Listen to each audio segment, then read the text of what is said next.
زالت أعلام بني أمية في طريقها إلى الرواح، ولكن أعلام الإسلام ظلت تخفق فوق الدنيا مشرقا ومغربا، وستظل تخفق فوق الدنيا حتى يرث الله الأرض ومن عليها. دول تذهب ودول تجيء، ودعوة الإسلام قائمة من مشرق الشمس إلى مغربها، ورايات الإسلام عالية خفاقة تظلل الناس بالعدل والرحمة.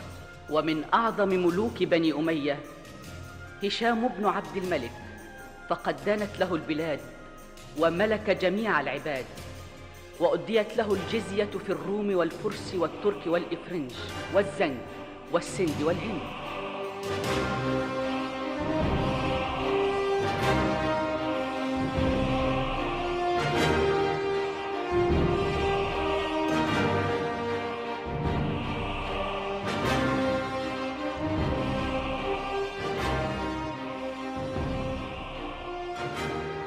يا خالد بن صفوان، كيف ترى مجلسنا هذا في البادية؟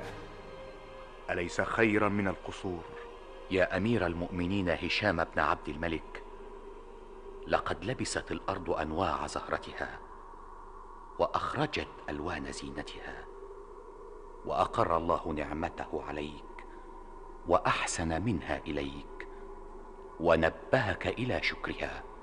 شكر النعمة واجب يا خالد بن صفوان. وأي شيء لم يزل لك ولم يزل عنك يا أمير المؤمنين؟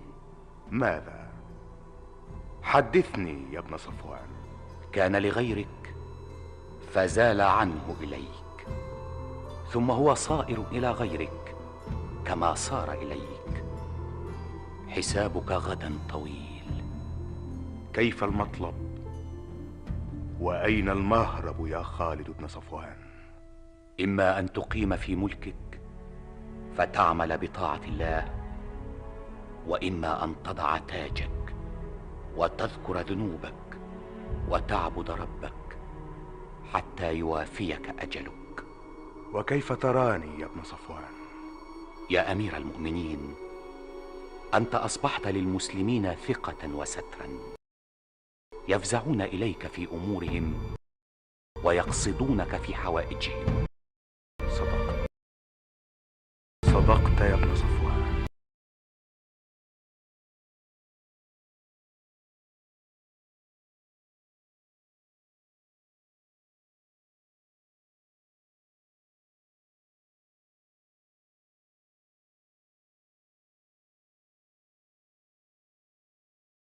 وكان هشام بن عبد الملك بن مروان قريبا من الضعفاء، مهتما بإصلاح أحوال الناس ورد المظالم عن المظلومين والضرب على أيدي الظالمين. وفي كل عام كان يجلس للمظالم 60 يوما، ويقيم السرادقات في الرصافة على شاطئ دجلة، ويأتي إليه الناس من أطراف الدنيا، فيؤتى إليه الضعفاء والنساء واليتامى ليحقق لهم ما يطلبون من عدل ورحمة.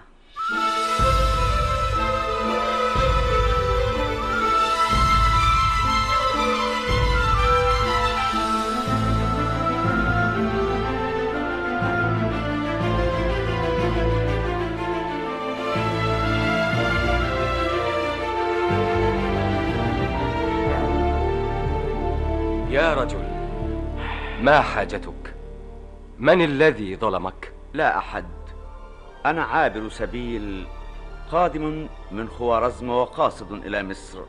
لعل أحدا في بيت أمير المؤمنين قد ظلمك، وأنت تخشى أن ترفع أمرك إليه لأنك تهاب أمره وتخاف من سطوته. لا والله ما ظلمني أحد، وقد قلت لك إنني عابر سبيل. يا رجل، أمير المؤمنين هشام بن عبد الملك في السرادق، وهو ينظر في أمر المظلومين من أمة محمد صلى الله عليه وسلم.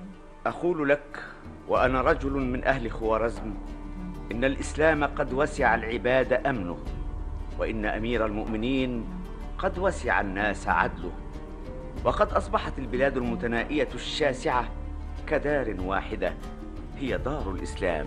اذهب يا رجل بسلام، وعليك سلام الله.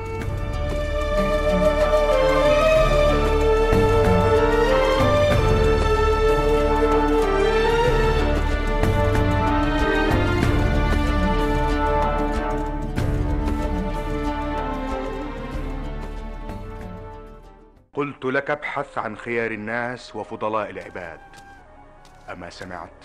قليلون يا أمير المؤمنين، قليلون. قليلهم خير من الكثير.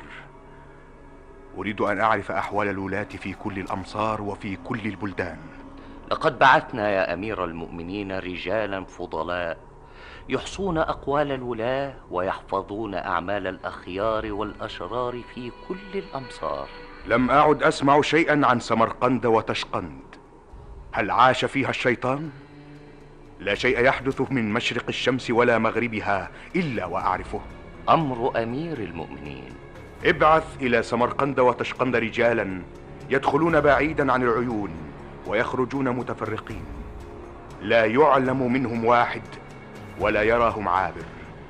أنا في خوف على الإسلام في تلك البقاع.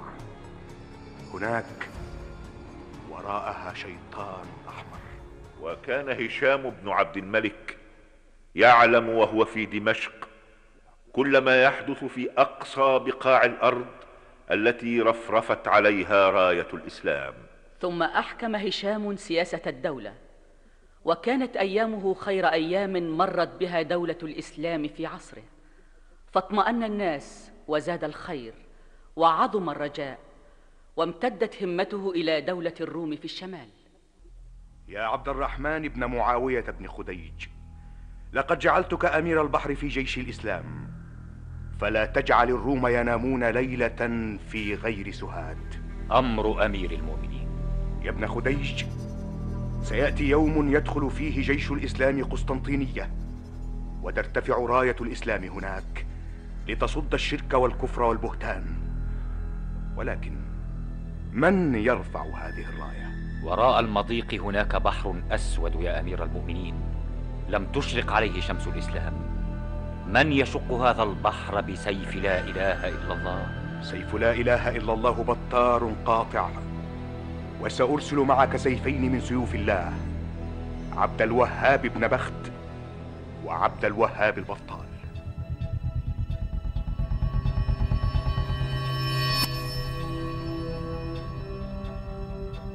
يا عبد الوهاب، يا ولدي.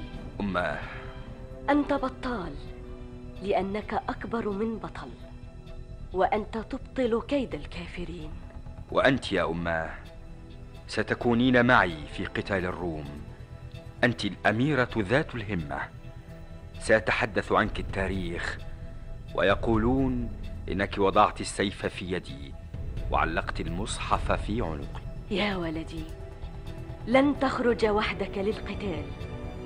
فرسي إلى جوار فرسك، ودرعي مثل درعك، وبيدي سيفي. لا لا، كيف تخرجين إلى القتال يا أماه؟ سأخرج وسأقاتل معكم في جيش الإسلام، وسأضع على وجه اللثام. أماه، لا تفعلي. المرأة في الخدر وليست في الحرب. ذات الهمة ليس لها خدر يا عبد الوهاب، ذات الهمة لها سيف من سيوف الله. وماذا يقول أمير المؤمنين هشام بن عبد الملك حين يعلم أن فارسا في جيش الغزو للروم كان امرأة على وجهها اللثام، وعلى صدرها درع، وفي يدها سيف؟ أليس كذلك يا عبد الوهاب؟ أماه، لا تتوسل، ولا تكن من الخاضعين الخائفين. لقد نذرت نفسي لله، ونذرتك أنت لله. ولو قدر لي أن أدخل مدينة الروم التي حصنوها ووصلت إلى البحر الأسود، فإنني سأشق قلبه حتى أخرج منه النور بعون الله. لا إله إلا الله، محمد رسول الله. أماه، بحق الله سبحانه وتعالى لا تخرجي إلى الحرب. يا ولدي، ذات الهمة لا تخاف من الموت، ولن يعرف أحد اسمي، فأنا الأميرة ذات الهمة، وولدي هو عبد الوهاب. أنا وأنت في معركة واحدة، هي معركة الإيمان بلا إله إلا الله. وكان هشام بن عبد الملك آخر خلفاء بني أمية الذين أقاموا دولة للإسلام، وكان يلبس جلباب الهيبة لأهل العناد والتجبر، ويرتدي رداء الخشوع مع أهل التواضع والخشوع. كان يتكاثر بالدنيا وهو عابد خاشع، وكان يستمتع بالحياة وهو باحث عن المرحمة والعدل، وهو الذي لم يلبث ثوبا ثم عاد إليه، وكانت ثيابه حين يرحل من مكان إلى مكان تحمل على 700 بعير. وعندما مات لم يجدوا ما يكفنونه به، فقد أغلقت جميع خزائنه بأمر الخليفة الوليد بن يزيد بن عبد الملك. وكانت أعلام أمية في طريق الرواح، ولكن أعلام الإسلام ظلت خفاقة من مشرق الشمس إلى مغربها.